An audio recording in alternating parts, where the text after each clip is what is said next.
નમસ્કાર, હું છું આશિષ દરજી. તમે જોઈ રહ્યા છો એસએમએ ન્યૂઝ. જોઈએ આજના સમાચાર. પવનોની દિશા બદલાતા બફારા સાથે તાપમાનમાં વધારો. કાલે દક્ષિણ ગુજરાતમાં ભારે વરસાદની સંભાવના. હવામાન વિભાગ દ્વારા આગામી 7 દિવસ માટે વરસાદની આગાહી આપવામાં આવી છે, જેમાં આવતીકાલથી રાજ્યના દક્ષિણ ભાગમાં ભારે વરસાદની શક્યતાઓ છે. હાલમાં મેઘરાજાએ ગુજરાતમાં વિરામ લીધો છે, કારણ કે પવનોની દિશા બદલાઈ છે, જેને કારણે તાપમાનનો પારો સતત વધી રહ્યો છે. આ ઉપરાંત આવનારા સપ્તાહથી ગુજરાતમાં ફરી એક વખત ચોમાસું જામશે તેવી સંભાવના હવામાન વિભાગે વ્યક્ત કરી છે.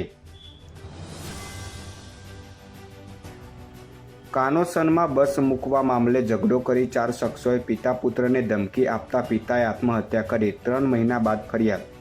સરસ્વતી તાલુકાના કાનોસન ગામનો યુવાન લક્ઝરી બસમાં કંડક્ટર તરીકે નોકરી કરતો હોય ગામના જ શખ્સો સાથે બસ મૂકવા મામલે અવારનવાર ઝઘડો થયો હતો, જેમાં ગામના 4 શખ્સોએ આ યુવાનના પિતાને અવારનવાર ધમકીઓ આપતા હોવાથી વાડામાં આપઘાત કર્યો હતો.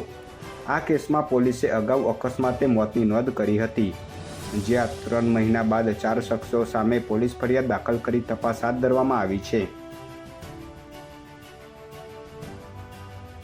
કલોલમાં શિક્ષિકાએ યુવક પર ખોટી પોલીસ ફરિયાદ નોંધાવતા આઘાતમાં સરી પડેલા યુવાને કેનાલમાં પડી જીવન ટૂંકાવ્યું.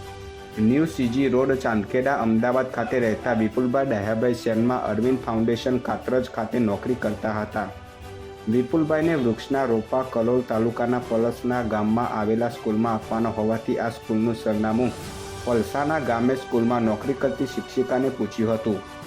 સરનામું પૂછવા બાબતની અદાવત રાખી આ સ્કૂલની શિક્ષિકા અને જાસપુર ગામના પૂર્વ સરપંચ દિનેશભાઈ પ્રજાપતિએ 16 ઓગસ્ટના રોજ સાંજે જાસપુર કેનાલ પાસે વિપુલભાઈને રોકી કેમ મારી સાથે વાત કરી હતી તેમ કહી આ બંને આરોપીઓએ વિપુલભાઈ સાથે બબાલ કરી લાફા માર્યા હતા. માવલ ચેકપોસ્ટ પરથી રાજસ્થાન પોલીસે ગુજરાતમાં લઈ જવાતો 202 પેટી દારૂ ભરેલા ટ્રક સાથે 2 ઈસમોને ઝડપ્યા. રાજસ્થાન પોલીસે માવલ બોર્ડર પરથી એક ટ્રકમાંથી ગુજરાતમાં લઈ જવાતો દારૂ ઝડપી પાડ્યો હતો. રાજસ્થાન પોલીસે મુદ્દામાલ સાથે ટ્રક ચાલક સહિત 2 ઈસમોને ઝડપી આગળની તપાસ હાથ ધરી છે. વધુ સમાચાર માટે જોતા રહો એસએમએ ન્યૂઝ.